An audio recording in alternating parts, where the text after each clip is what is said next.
Corner channel, and we are continuing our arterial supply videos series. Okay, and now in this video we are going to see the branches of the subclavian artery. So let me first branches of subclavian artery.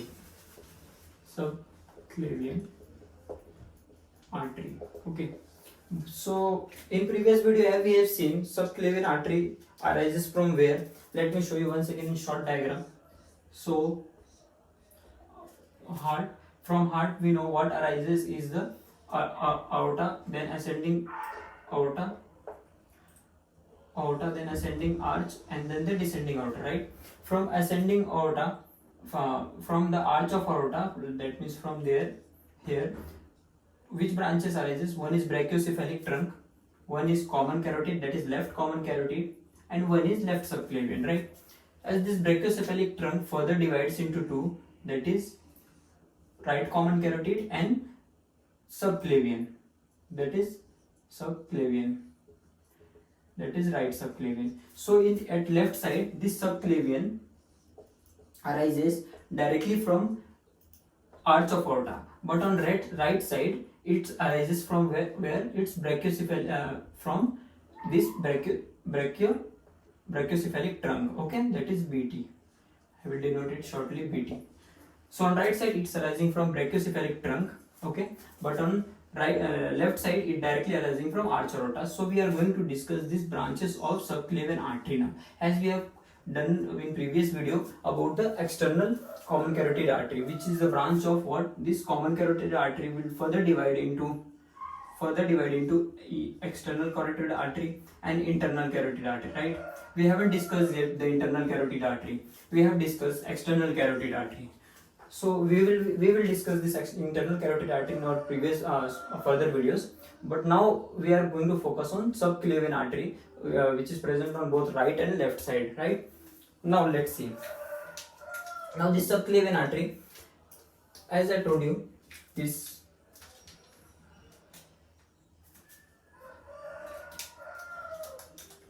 subclavian artery is the division of what? Brachiocephalic trunk. Brachiocephalic trunk will divide into two, that is right common carotid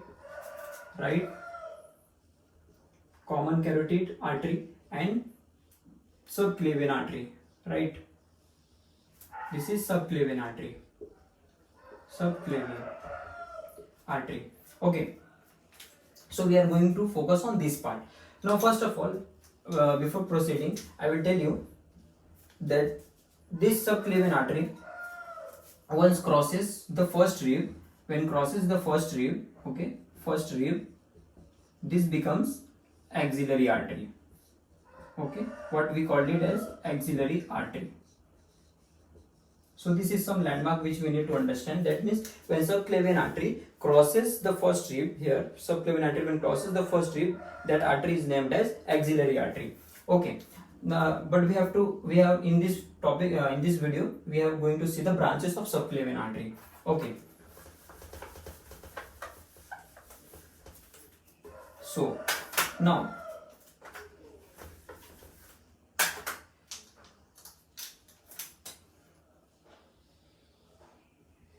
if we see, this subclavian artery is divided into three parts, but what divides it into three parts is the anterior scalene muscle. Remember, this muscle passes like this,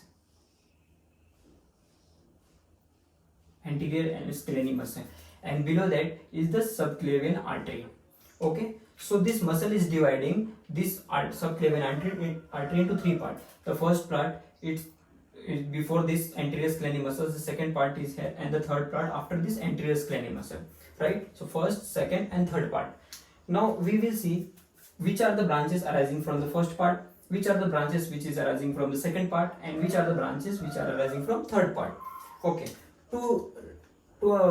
To understand or to remember these branches, there is one mnemonic that we can by which we can easily remember. The mnemonic is vitamin C and D, like this is the mnemonic. So the branches which are arising from the first part are this, is vitamin, the second part is C, and from the third part, that is D, okay. So what are the branches which are arising from this first part, second part and third part? I will show you. This means V means vertebral, vertebral. I means V means vertebral. I means internal thoracic, internal thoracic, and T means thyrocervical, THY, thyrocervical. Remember, this is thyrocervical is trunk, it's not an artery. So one more thing in this we have to remember is there are two arteries and two trunks which are arising from subclavian arteries. Now we have seen the one trunk, we have seen the two arteries. Okay, so now let's see of the C. What is for C? C is from this is the first part, this is the second part and this is the third part, right? That is C, that means here the C this will present is here, and that represent C represent costocervical,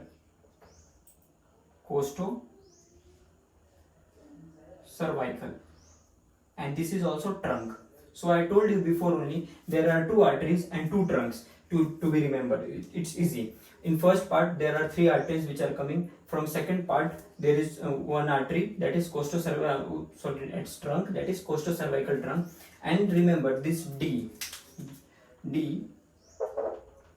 it's represent dorsal scapular artery, okay, dorsal scapular artery. But the one exception is that this dorsal scapular artery is not present in all. What I mean to tell is, remember I told you that subclavian artery is present on both sides, right, on right as well as on the left. In this dorsal scapular artery is only present in right side.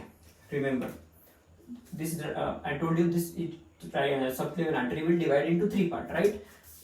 First part, second part and third part. But this dorsal scapular artery will be not present on left side branch of the subclavian artery. Okay, and not only it's present on right side, but in some person it's not only present, so it's also called as occasional branch, because it's very rare to find. Okay, that's why I told you only we have to remember is two artery and two trunk. Okay, that is vertebral artery, internal thoracic artery, thyrocervical trunk and costocervical trunk. And this is the rare we will find in dorsal scapular artery, which is, if it's present, it may be present only on right side, but in most of the cases it's not present, so it's called as occasional branch. Okay, now let's see this. I told you the mnemonic is vitamin C and D. Now first branch which is coming of this is vertebral. Okay, I told you vertebral. So it will going to up, it will form the circle of Willis, that we are going to see in our further videos how circle of Willis will form. Okay, so this is the first, that is vertebral artery. Now second one, internal thoracic artery.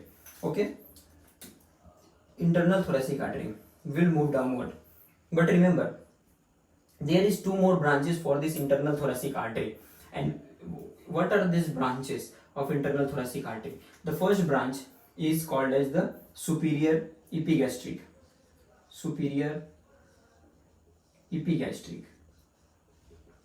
okay, and the second branch is called, the first branch is called as the superior epigastric and second branch is called as musculophrenic. Okay, remember now just we are seeing the main branches. Okay, so this is important for this. Is the vertebral is the first branch, after that this is the second one. Okay, that is internal thoracic. In the first part we are seeing still the first part. Okay, but there are two more branches of internal thoracic, that is superior epigastric and musculophrenic. Now coming to the third, that is thyrocervical trunk, and it's still the part of the first part. So what are the branches of this thyrocervical trunk? Remember, first this thyrocervical trunk, this is the third one which we are seeing. but it has the branches. How many branches it has? It has 3 branches. Remember, it has 3 branches. Now what is the first? That is, the first branch is called as the inferior thyroid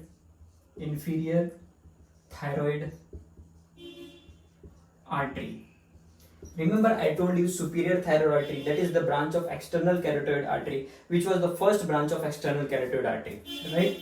But now the inferior thyroid artery, it is the branch of thyrocervical trunk, okay, coming from the subclavian artery. Now, this is the first branch, okay, this is the inferior thyroid artery. The second branch is called as the, this is second branch will arise from here, is called as the transverse cervical artery. Remember what it's called as the, this is the first branch, okay. I will denote it with, don't get confused, just if you are getting confused, just rewind the video and see once again. So this is the inferior thyroid artery, first branch. Second branch, I told you, is the transverse cervical. Remember, transverse cervical of thyrocervical trunk. As it is trunk, I told you it's trunk, so there are many branches which is going to come from it. Now the third branch which will be coming from this will be, the third one which will be coming from this, don't get confused, okay. First, see, this is the right subclavian artery, okay. Right subclavian artery first is vertebral, okay. Second is internal thoracic, okay. Internal thoracic, it got divided into 2, that is superior epigastric, musculophrenic. Now a third one which is thyrocervical trunk, as it's trunk, its first part is inferior thyroid artery, second is transverse cervical artery, okay, and the third from this thyrocervical trunk going, that is called as suprascapular artery, and it's going to back of the scapula and it's going to supply there, okay. So this was about our first part of subclavian artery. Now coming to the second part, I told you second part giving only one trunk, that is costocervical trunk. So from the second part, the trunk which will arise is the costocervical trunk, okay. From here, costocervical trunk is going to arise, okay. Remember, this is costocervical trunk. Now even this costocervical trunk is giving 2 branches. Remember, the first branch, okay, the first branch which is this, I will write here, costocervical trunk, okay, costocervical trunk, CST, okay, short form. The first branch, okay, the first branch which will be given by this costocervical trunk is deep cervical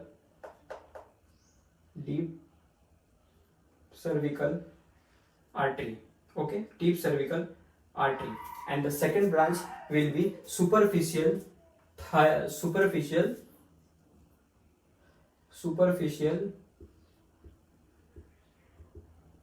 thoracic artery.